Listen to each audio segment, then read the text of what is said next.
Assalamualaikum warahmatullahi wabarakatuh. Perkenalkan, nama saya Salsabila Khairunisa dari kelas 12 IPA 2. Berikut video untuk tugas PPKN ketiga. Pertama, saya akan menjelaskan definisi hukum menurut para ahli dari Indonesia.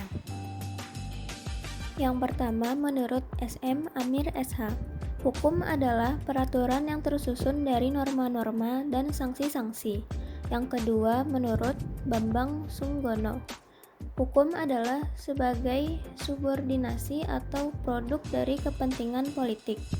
Ketiga, menurut Abdul Qadir Muhammad, hukum adalah semua peraturan baik itu tertulis atau tidak tertulis dan mempunyai sanksi tegas terhadap para pelanggar hukum.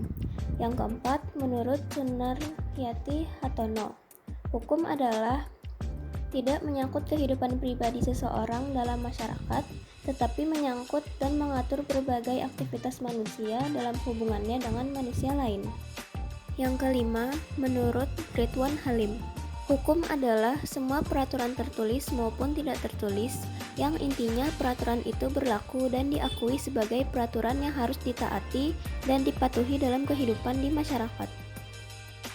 Keenam, menurut Wasis SP, hukum adalah seperangkat peraturan tertulis atau tidak tertulis yang dibuat oleh pihak berwenang, yang bersifat mengatur, memaksa, dan mengandung sanksi bagi pelanggarnya. Ketujuh, menurut Wiryono Kusomo, hukum adalah semua peraturan baik yang tertulis atau tidak tertulis yang mengatur tata tertib masyarakat dan kepada pelanggar hukum akan dikenai sanksi. Kedelapan, menurut Sajipto Raharjo, hukum adalah karya manusia berupa norma-norma yang berisi petunjuk tingkah laku. 9. Lili Rasjidi, hukum bukan hanya sekedar norma tetapi juga institusi. 10. MH Tirta Mijaya, hukum adalah norma yang harus ditaati dalam tingkah laku dalam pergaulan hidup dengan ancaman harus mengganti kerugian jika melanggar aturan tersebut karena membahayakan diri sendiri atau harta. Kedua, saya akan menjelaskan definisi hukum menurut para ahli dari luar negeri.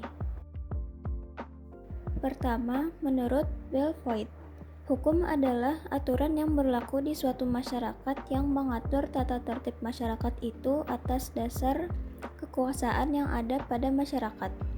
Kedua, menurut Plato, hukum adalah segala peraturan yang tersusun dengan baik dan teratur yang mempunyai sifat mengikat hakim dan masyarakat.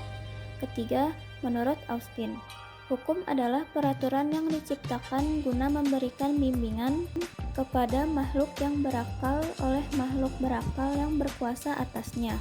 Keempat, menurut Karl Marx, hukum adalah cerminan dari hubungan hukum ekonomis suatu masyarakat di dalam suatu tahap perkembangan tertentu. Kelima, menurut Philip S. James, hukum adalah tubuh bagi aturan yang menjadi petunjuk bagi tingkah laku manusia yang mempunyai sifat memaksa. Keenam, menurut Aristoteles, hukum adalah kumpulan beraturan yang tidak hanya mengikat tapi juga hakim untuk masyarakat. Ketujuh, menurut A.L. Goodhart, hukum adalah semua peraturan yang digunakan oleh pengadilan. Kedelapan, menurut Bors, hukum adalah semua peraturan bagi perbuatan manusia dalam kehidupan bermasyarakat. Kesembilan, menurut Profesor Dr. Van Kan, hukum adalah segala peraturan yang mempunyai sifat memaksa yang diadakan untuk mengatur dan melindungi kepentingan orang di dalam masyarakat. 10. Menurut Mr. E.M. Myers, hukum adalah aturan yang mengandung pertimbangan kesusilaan.